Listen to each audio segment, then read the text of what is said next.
Hello students, I am Roshni from enlightening yourself.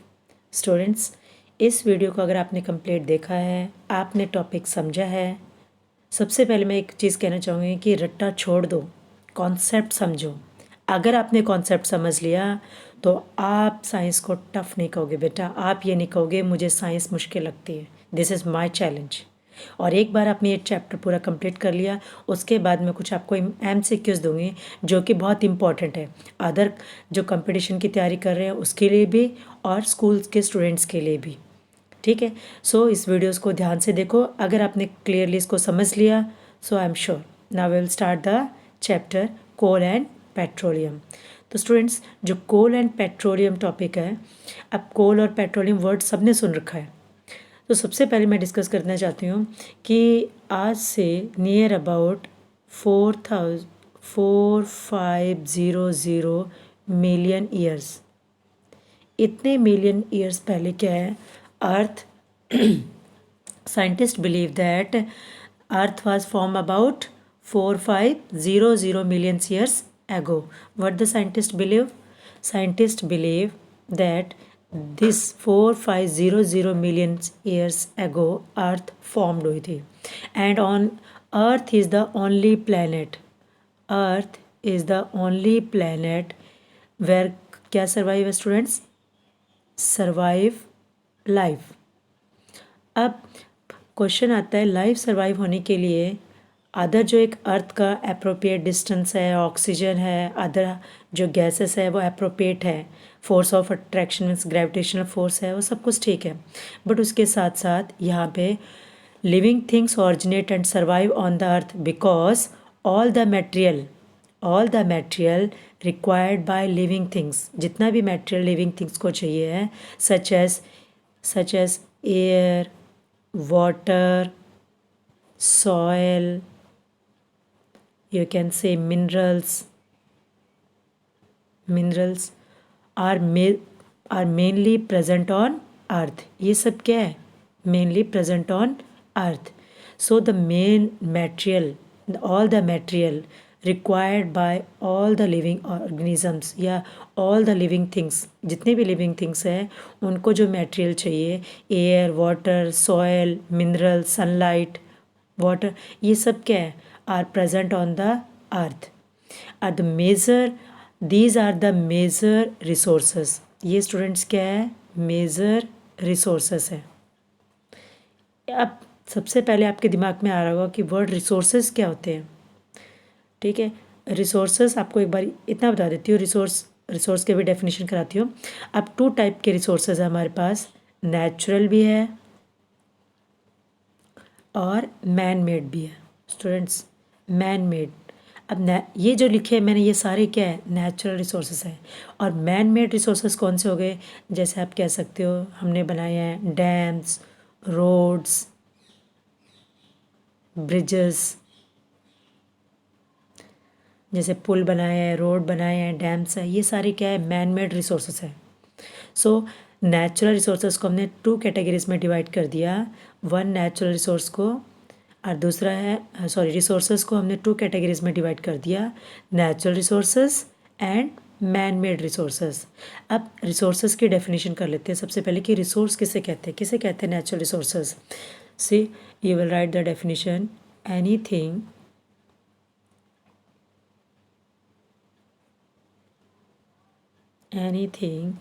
available in the surrounding, available in the surrounding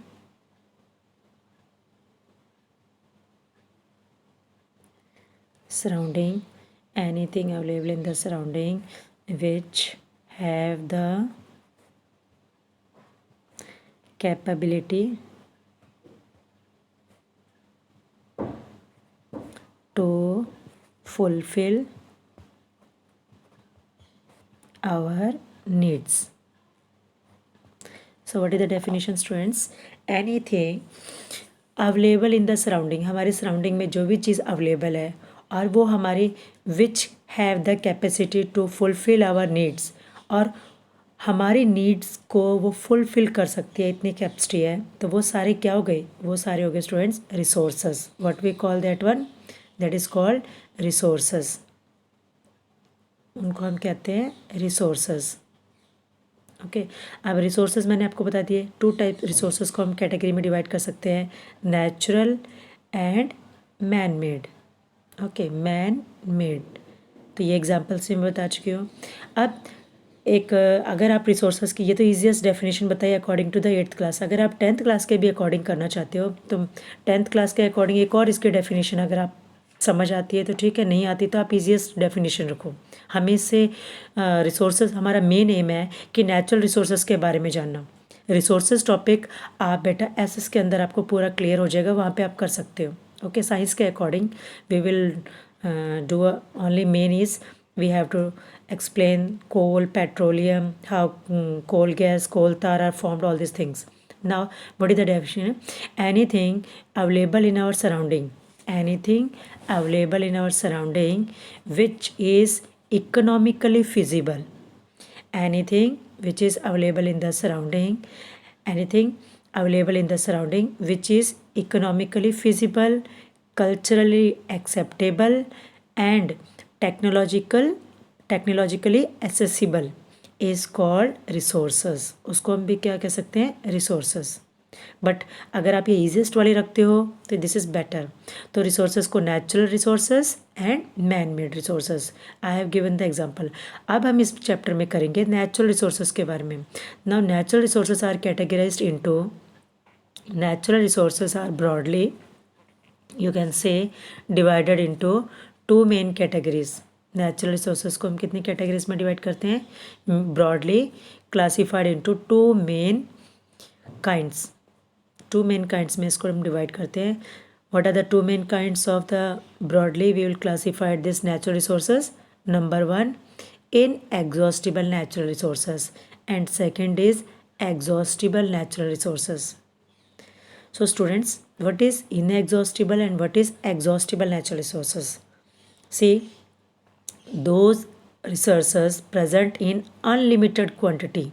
अगर वो हमारे resources हमारे अर्थ पे unlimited present है, unlimited means कोई लिमिट नहीं है, तो उनको हम बोलेंगे इनएग्जॉस्टिबल। और if this resources are present in limited amount, okay, the amount of this resources, those resources, see, listen the definition, those resources which are present in unlimited quantity, those resources, these की जगह पे आप definition को mouth कर लो, those, these की जगह पे क्या लिख दो, those resources, यहाँ पे which लगा देना, which are से पहले, those resources which are present in unlimited quantity in nature, so in nature and are not likely to be exhausted by human activities, means हम उसको अगर यूज़ करना कोशिश कर रहे हैं, हम उसको यूज़ करते जा रहे हैं, तब भी हमारे यूज़ करने के बावजूद भी उनकी क्वांटिटी क्या है, अनलिमिटेड है। These resources are called inexhaustible. Understood? जैसे देखो स्टूडेंट, सनलाइट है, तो सनलाइट क्या है, हमें आज मिल रही है, कल मिल रही है, परसों मिल रही है, और कितने लाखों मिलियन बिलियन ईयर्स तक ये हमें मिलती रहेगी। तो ये क्या है, सनलाइट हमारा क्या है, एक यू कैन से अनलिमिटेड अमाउंट में प्रेजेंट है। ये नहीं है कि सनलाइट तुम यूज़ नहीं कर सकते, मैं यूज़ करूँगा या पड़ोसी को हम नहीं देंगे, सभी इसको यूज़ कर सकते हैं, अनलिमिटेड में है। ऐसे ही एयर, वाटर, ठीक है, इन सबको हम लोग क्या है, अनलिमिटेड में प्रेजेंट है। Next you will see exhaustible natural resources. Next is बेटा exhaustible natural resources means those resources which are present in nature in limited amount and they will be exhausted. वो क्या हो जाएगा, they will be exhausted by human activities, और human activities से क्या हो जाएगा, वो exhaust, ह्यूमन एक्टिविटी से क्या हो जाएगा, वो एग्जॉस्ट हो जाएगा, उसे हम बोलते हैं एग्जॉस्टिबल नेचुरल रिसोर्सेज। तो शॉर्ट में अगर मैं इसको समझाऊँ तो जो रिसोर्सेज हमारे अनलिमिटेड अमाउंट में प्रेजेंट है, अनलिमिटेड क्वांटिटी में प्रेजेंट है, मीन्स जिसकी कोई सीमित नहीं है, तो अनलिमिटेड क्वांटिटी वाले हो गए इनएग्जॉस्टिबल, और लिमिटेड क्वांटिटी वाले क्या हो गए स्टूडेंट्स, एग्जॉस्टिबल। ओके, अब इन एग्जॉस्टिबल में आप देखो, जैसे रिसोर्सेज ऑफ फॉरेस्ट, अगर हम फॉरेस्ट को काटेंगे तो क्या है, ख़त्म होता जाएगा, ऐसा है कि ये बढ़ता जाएगा।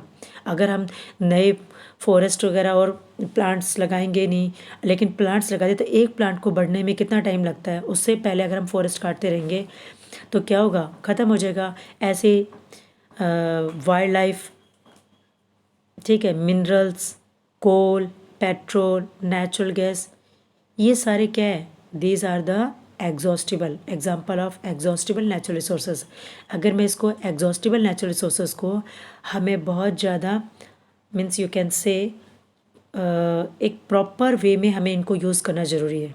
जो एग्जॉस्टिबल, अगर हमने इनको प्रॉपर वे में कंजर्व नहीं किया, then what will happen in future, these resources will be exhaust, ये रिसोर्सेज ख़त्म हो जाएंगे। और यू नो दीज रिसोर्सेज आज जो सबसे मेन आप ये कह सकते हो कि कोल आज के टाइम पे इलेक्ट्रिसिटी प्रोड्यूस करने के लिए थर्मल पावर प्लांट्स में सबसे ज़्यादा यूज़ होता है कोल, जिसको हम कोयला कहते हैं, ठीक है। गाड़ियों को चलने के लिए, व्हीकल्स को चलने के लिए पेट्रोलियम के अंदर से पेट्रोल डीजल निकालते हैं, सबसे ज़्यादा हमारे व्हीकल्स इनसे चलते हैं। सो दीज नेचुरल रिसोर्सेज अगर हम इनको प्रॉपर वे में यूज़ करेंगे, proper in a systematic manner में हम यूज़ करेंगे, then they will be available to one generation to next generation, otherwise ये ख़त्म हो जाएंगे। Now I will explain you one activity, यहाँ पे एक एक्टिविटी दे रखी है, I will explain you this activity, you will just listen only this activity. Now इस एक्टिविटी में क्या स्टूडेंट्स, 7 स्टूडेंट है, 1 2 3 4 5 6 7, ये क्या है, 7 स्टूडेंट को मैंने एक ग्रुप में डिवाइड कर दिया। अब फर्स्ट वाले को मैंने लिख दिया जनरेशन 1, सेकंड और थर्ड जो स्टूडेंट है उनको मैंने दे दिया जनरेशन 2, और ये आ गए हमारे उनको सब ग्रुप में। हमारी क्लास के अंदर जितने भी स्टूडेंट्स हैं 7 स्टूडेंट्स का मैंने ग्रुप बना दिया। ओके, हर ग्रुप को हमें इसी तरीके से डिवाइड करना है। कैसे, जो एक स्टूडेंट है उसको हमने क्या माना है, फर्स्ट जनरेशन। जो सेकंड और थर्ड नंबर पे स्टूडेंट खड़े हैं उनको हमने दे दिया, 2 स्टूडेंट को सेकंड जनरेशन मान ली। अब फर्स्ट जनरेशन और सेकंड जनरेशन क्या होती है बेटा, जैसे आपकी मदर है, ठीक है, उनकी मदर की भी मदर पेरेंट्स हो गए तो वो फर्स्ट जनरेशन में आती है। फिर उसके आगे उनसे जो मतलब जो उनके चिल्ड्रंस हुए वो उससे नेक्स्ट जनरेशन आ गई, उनके आगे चिल्ड्रंस होते हैं वो नेक्स्ट उनसे जनरेशन में, तो इस तरीके से जनरेशन नेक्स्ट टू नेक्स्ट को हम लोग जनरेशन बोलते हैं। अब ये लास्ट के जो 4 स्टूडेंट्स बचते हैं इनको हमने नाम दे दिया बेटा थर्ड जनरेशन। अब हमने क्या रखा है, यहाँ पे एक टेबल है, टेबल के ऊपर हमने स्टूडेंट क्या क्या रखे हैं, आप ये कह सकते हो पॉपकॉर्न रखे हैं, पीनट्स, रोस्टेड ग्राम, टॉफ़ी, मीन्स खाने का हमने कुछ ना कुछ सामान रखा हुआ है। ओके, अब फर्स्ट जनरेशन वाले को मैंने कहा कि ये मीन्स इसको आप खाओ। Okay, they have start this first generation this student started eating, but there is still many more substances, many more food items left behind. Now second generation के स्टूडेंट्स को मैंने बुलाया। अब ये सेकेंड जनरेशन के स्टूडेंट्स आए, इन्होंने भी जो बचा हुआ था उसको खाना शुरू किया। फिर नेक्स्ट जनरेशन में बच गया, बट नेक्स्ट जनरेशन में इतना ग्रेडीनेस, मतलब इतना लालच हो रहा था कि सब फटाफट खा रहे थे कि थोड़ा सा ही है, ये इसको मैं खा लो, इसको मैं खा लो, उनमें धक्का मुक्की होती। बट फर्स्ट जनरेशन में ऐसा कुछ नहीं था, they are using proper way में। तो थर्ड जनरेशन में सब क्या हो रहा था, बिल्कुल लिमिटेड चीज़ें बची है और उनको सोच रहे कि हम यूज़ कर ले। अगर ये प्रॉपरली यूज़ नहीं करेंगे तो नेक्स्ट जनरेशन, इससे आगे आने वाली जनरेशन, फर्स्ट जनरेशन ने इसको यूज़ किया तो सेकंड जनरेशन के लिए बचा, सेकंड जनरेशन ने जब इसको स्टूडेंट यूज़ किया तो थर्ड जनरेशन के लिए थोड़ा बचा, बट जब थर्ड जनरेशन ने इसको यूज़ किया, इस लिमिटेड चीज़ को थर्ड जनरेशन ने यूज़ किया तो नेक्स्ट जनरेशन के लिए कुछ नहीं बचेगा। सो इस एक्टिविटी से what I want to explain here, that we have to use our resources in a proper way. If we will not use all the resources properly, then there will be a time that these resources are not available. हमें ये resources नहीं मिलेंगे, ये ख़त्म हो जाएंगे। क्यों? क्योंकि इन resources को बनने में मिलियन बिलियंस ईयर्स लगते हैं। कोल एक दिन में नहीं बन जाता, 100 साल में नहीं बन जाता। कोल पेट्रोलियम को बनने के लिए मिलियंस ईयर्स लगते हैं। अंडरस्टूड। अब मिलियंस ईयर्स बाद जब अब कैसे बनता है कोल मैं बताऊंगी आपको आगे। You will learn in the next video, means in this video next topic, but it's take more time. So this much time will not full if it take millions years. Then how the next generation and the coming of the next generation, how they will use it. So I hope you have understood this topic and you will start conserving all the natural resources properly. Now students, I will tell you that this activity I have explained. You can read here this activity given below. So eatables in the container represent the total availability in the exhaustible natural resources. So what they want to tell, like coal, petrol and natural gas, each group may have a different consumption pattern. हर एक group में अलग अलग. And you know students, day by day generation is increasing. Generation अगर increase होती रहेगी तो क्या होगा? ऐसा तो नहीं है कि हमारे लैंड एरिया इंक्रीज होता जाएगा या हमारे रिसोर्सेज बढ़ते जाएंगे. नो, रिसोर्सेज डिक्रीज हो रहे हैं. So earlier generation of any group too greedy. So what we have seen, earlier generation of any groups too greedy, ऐसा था? No, but now the generation next and next generation coming, they are not, if they are not using this resources properly, then there will not be nothing left. कुछ भी नहीं बचेगा.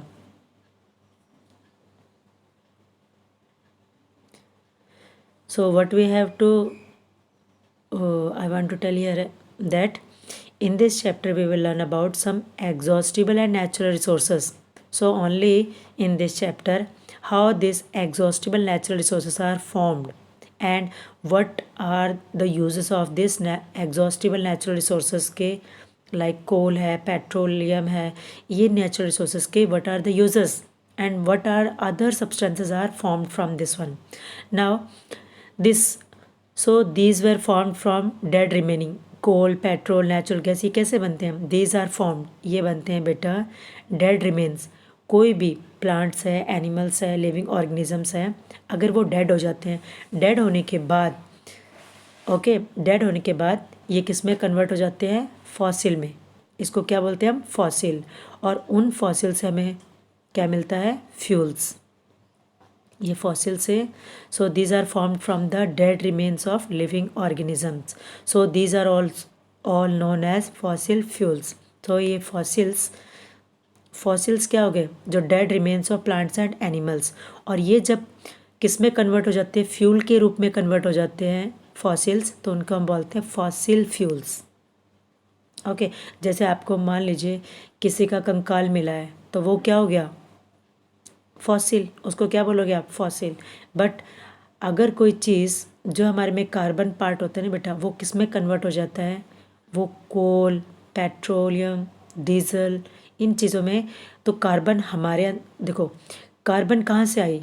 Photosynthesis process के अंदर से. जब फोटोसिंथेसिस प्रोसेस हुआ तब प्लांट्स के अंदर क्या बन गया? कार्बन आ गए बेटा. ओके, ज़्यादा डिटेल में नहीं जाती क्योंकि आपको समझ में नहीं आएगा टॉपिक फिर. सो जब फोटोसिंथेसिस प्रोसेस होगा तो प्लांट्स के अंदर जो फूड बनेगा वहाँ से कार्बन प्लांट्स के अंदर आ गई. उन फूड को हमने खाया तो वो हमारे अंदर भी कार्बन आ गई. पेड़ के पत्ते के अंदर भी कार्बन है. वो कार्बन अगर पेड़ के पत्ते जब डेड हो जाते हैं, so they are mixed into the soil. वो किसके अंदर मिक्स हो गए स्टूडेंट्स? सॉइल के अंदर. तो सॉइल के अंदर भी कार्बन चली गई. नाउ इस प्लांट्स से हमने फर्नीचर्स बनाए हैं, विंडोज़ बनाई है, डोर्स बनाई है, चेयर्स, तो उसके अंदर भी कार्बन गया. ओके, सो जो भी हमारी बॉडी का कार्बन पार्ट होता है वो किस में कन्वर्ट हो जाता है? फ्यूल्स के रूप में. तो उसको हम बोलते हैं fossil fuels. Now, how these fossil fuels are formed? So first we will discuss the fossil fuel, the story of the fossil fuel, that is coal. What we will discuss, that is the coal. So what I have told you. So we see next topic, that is coal. Okay. Otherwise, coal. This what we get. Coal. What are the three substances we have obtained? One is coke, other is coal tar, and third is coal gas. Now see what I told you, that coke is this one I have already explained. So useful products such as coke, coal and coal gas. Okay, now what we have seen students, coke is very tough. Pores mean students क्या है, हल्के से इसमें यहाँ पे छोटे छोटे pores होते हैं. And what is the colour of the substance, black. And it is almost pure form of carbon. Almost लगभग प्योर फॉर्म है कार्बन की. लेकिन ऑलमोस्ट का मतलब क्या है स्टूडेंट्स, लगभग, बट 100% नहीं है. कार्बन की जो प्योर फॉर्म है that is diamond. Second is graphite, और एक थर्ड और साइंटिस्ट ने निकाला जिसको हम बोलते हैं बकमिंस्टर फ्लोरीन. आप उसको रहने दो एक बार, ठीक है, ये दो देख लो. सो डायमंड और ग्रेफाइट ये क्या है, कार्बन की प्योर फॉर्म है. इसके अंदर कार्बन के सिवा means beside carbon you will not see any other thing in this diamond. Only totally 100% क्या है इसमें, carbon. In graphite also, have you seen your pencil properly? Now the black dark brown or you can say black color, light black color जो lead होती है आगे, lead जो है, okay, जिसे आप लिखते हो pencil lead, that is actually what, that is a graphite. Okay, so diamond and graphite are pure form of carbon, but almost pure मतलब लगभग, पूरा 100% कार्बन ही होता है इसके अंदर. So coke is where we are using coke, manufacture of steel. Steel को manufacture करने के लिए, and extraction of many metals. कुछ मेटल्स को एक्सट्रैक्ट करने के लिए भी, मतलब मेटल्स को एक्सट्रैक्ट करने के लिए स्टूडेंट्स क्या है, जैसे जिंक ऑक्साइड है.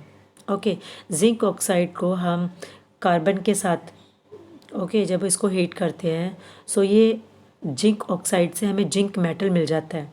सो इसको हम बोलते हैं एक्सट्रैक्शन ऑफ मेटल्स. मीन्स किसी भी मेटल है तो वो मेटल हमें अर्थ के अंदर प्योर फॉर्म में अकेला नहीं मिलता, वो किसी न किसी के साथ क्या होता है स्टूडेंट, कंबाइंड फॉर्म में होता है. तो उसको what we call that one, उसे हम कहते हैं ओर्स. क्या बोलते हैं उसको हम, ओर. अब वो जब ये ऑक्साइड की फॉर्म में अगर ओर कोई है तो जिंक ऑक्साइड होगा. अब जिंक ऑक्साइड जैसे जिंक कार्बोनेट की फॉर्म में मिलता है तो उसको हीट करेंगे तो जिंक ऑक्साइड आ जाता है.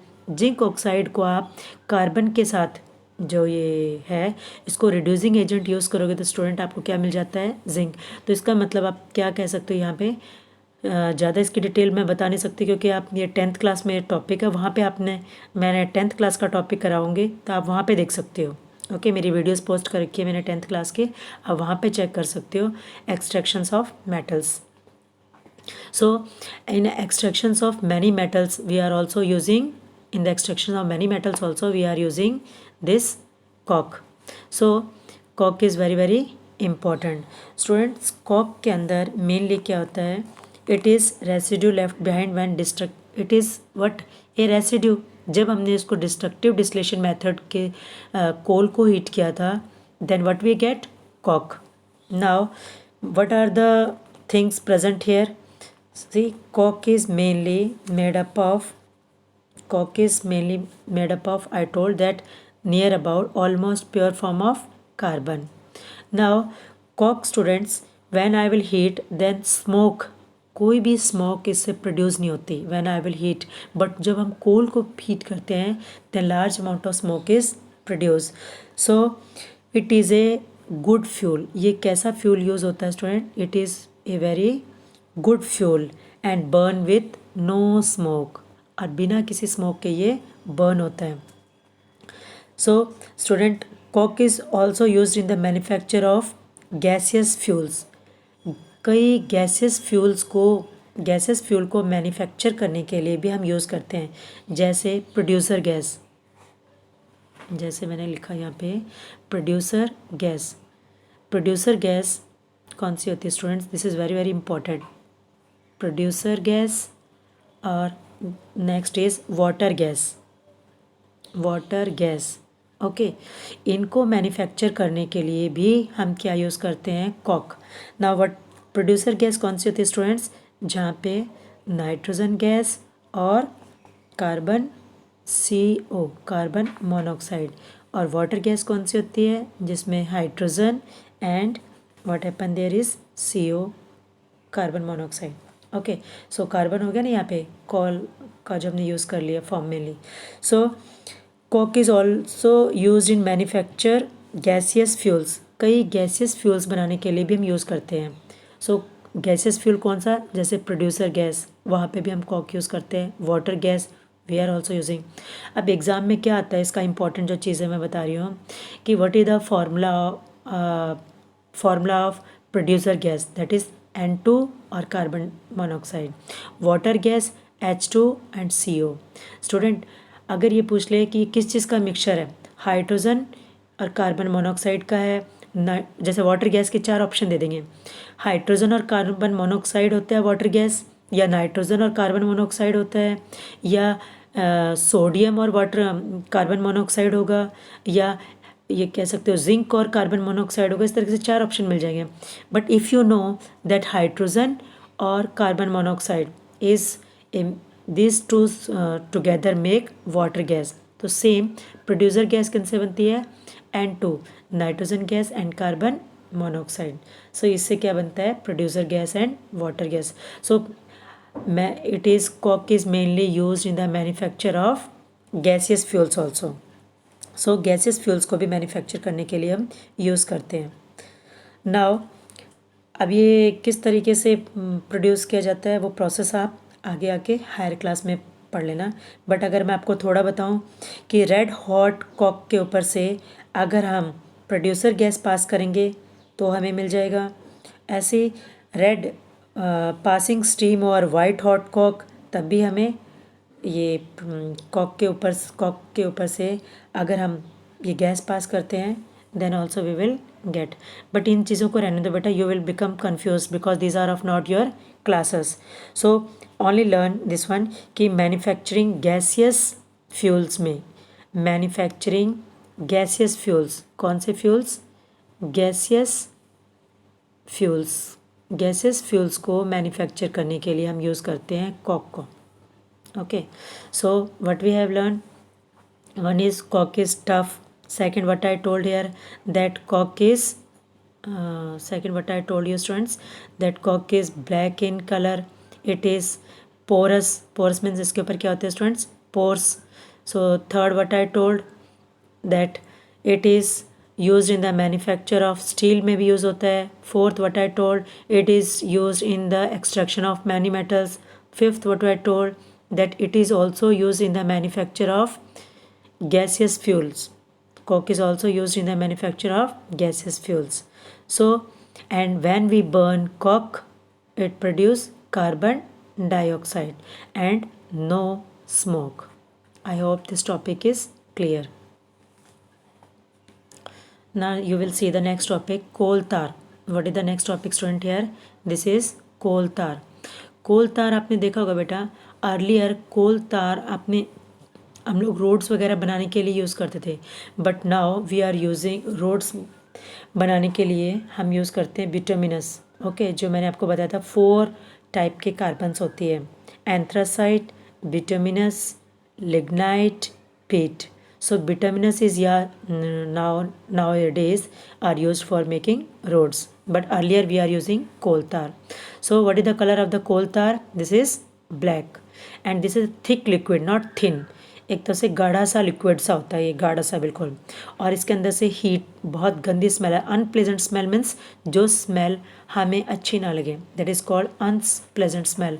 और students you will know that this coal tar is a mixture of many near about 200 substance. इस कोल तार के अंदर नियर अबाउट 200 इम्पॉर्टेंट सब्सटेंसेस होते हैं। 200 वेरी इम्पॉर्टेंट सब्सटेंसेस हमें मिलते हैं जो कि हम अलग अलग मेथड्स यूज़ करके हम इनको सेपरेट कर लेते हैं। सो उस मेथड को क्या बोलते हैं, उसको बोलते हैं हम fractional distillation method. Fractional FRACTIONAL fractional distillation. Fractional distillation method से what we will do, which method we will apply here, coal के अंदर से हमने कॉक कोल तार और कोल गैस बनाने के लिए कौन सा मेथड यूज़ किया था? Destructive distillation method. But which method we will use here? Coal tar. Coal tar के अंदर नियर अबाउट 200 इंपॉर्टेंट सब्सटेंस है. इन these substances we will separate by which method? Fractional distillation method. This is a method. This method you will learn in 9th class also, it is given. Okay, so you will learn there.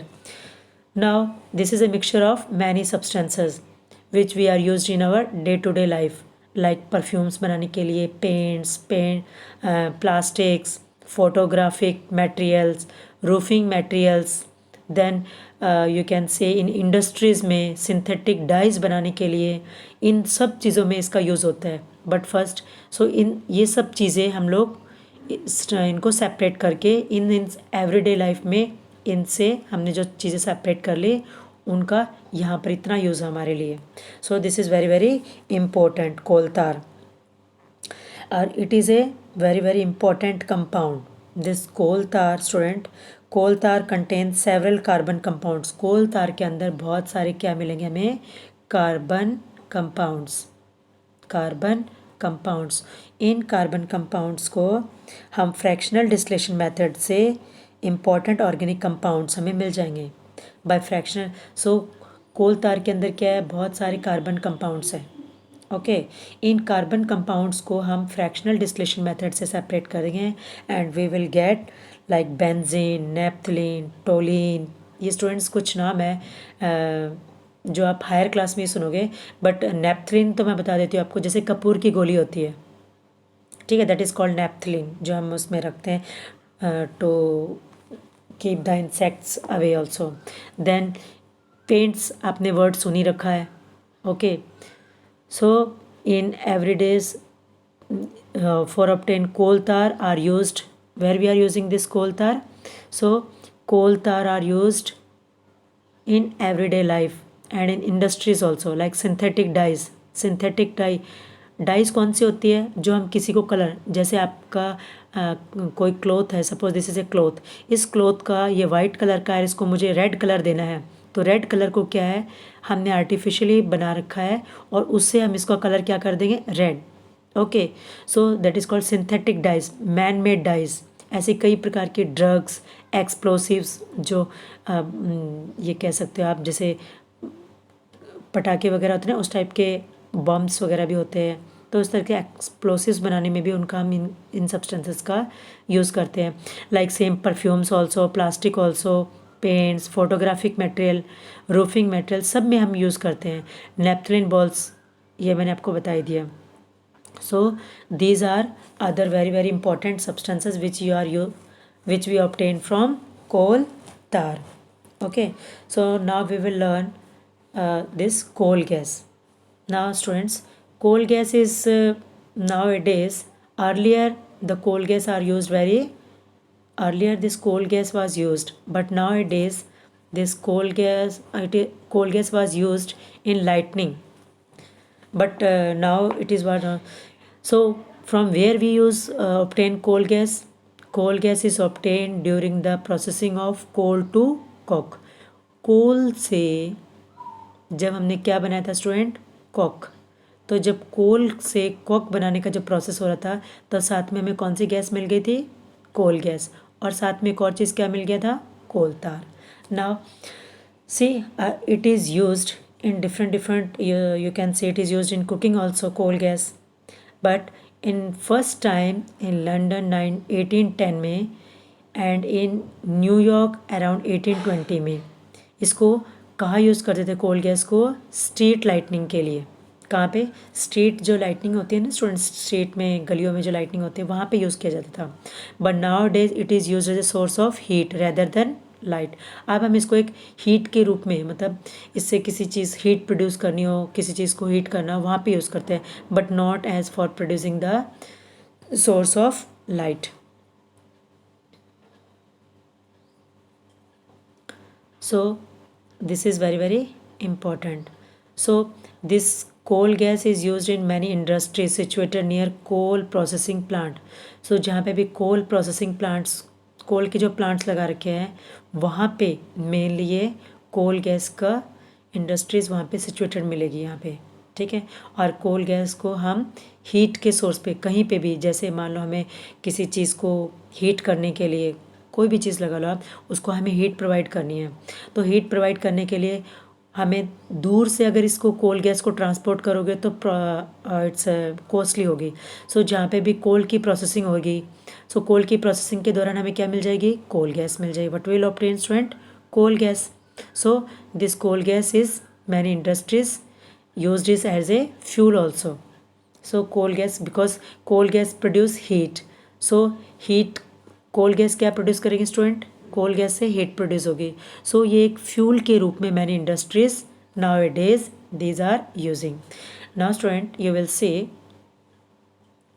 we will see this topic in earlier, you can say in the next videos, but we will recap। एक बार हम इस topic को क्या कर लेते हैं, recap कर लेते हैं। सो क्या है रिकैपिंग में, हमने सबसे पहले क्या देखा था, व्हाट आई टोल्ड, कि जब हमारा अर्थ बना था, छोटा छोटा एक बार बस 2 मिनट लगेगी इसमें एक रिकैप करने से, तो हमें सारा कुछ पता चल जाएगा। सो क्या था बेटा, हमारा अर्थ बना था, तब अर्थ के वहाँ पे अर्थ जब हुआ तो हमारे अर्थ के ऊपर लाइफ पॉसिबल तभी हुई बिकॉज वहाँ पे एसेंशियल चीज़ें थी, एसेंशियल मटेरियल थे जो हमारे ये लगा लो हमारी नीड को फुलफ़िल कर सके। तो ऐसे रिसोर्सेज पड़े प्रेजेंट थे, तो उन रिसोर्सेज को हमने 2 कैटेगरीज में डिवाइड कर दिया था। उन 2 कैटेगरीज को हमने क्या कहा था, नेचुरल रिसोर्सेज और मैन मेड रिसोर्सेज। अब ये नेचुरल रिसोर्सेज को हमने फिर 2 कैटेगरी में डिवाइड कर दिया था।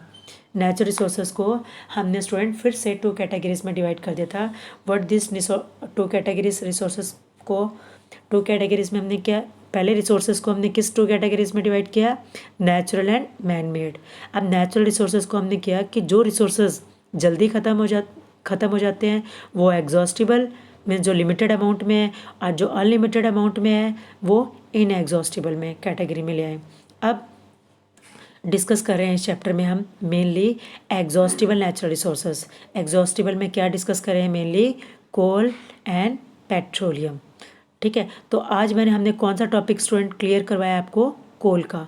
फिर नेक्स्ट हमने इस टॉपिक में हमने क्या पढ़ा, और एक चीज़ याद रखो बेटा, अगर किसी भी रिसोर्सेज को हमारे पास यहाँ पे वाटर है, ठीक है, अब वाटर क्या है, अनलिमिटेड अमाउंट में है, बट इस वाटर को जितना अर्थ के ऊपर ये वाटर रिप्लेस होना ज़रूरी है, अदरवाइज़ ये वाटर को हमने प्रॉपरली यूज़ नहीं किया तो ये ऑल्सो क्या होगा, एग्जॉस्टिबल हो जाएगा। बट आज की प्रेजेंट स्टेज में ये क्या है, एग्जॉस्टिबल में ऐड हो रहा है। वाई, क्योंकि रिप्लेस ग्राउंड वाटर में, देखो रेन आएगी तो ग्राउंड वाटर डिस्चार्ज मतलब रिचार्ज होता रहेगा, तो ये ग्राउंड वाटर का लेवल बढ़ जाएगा।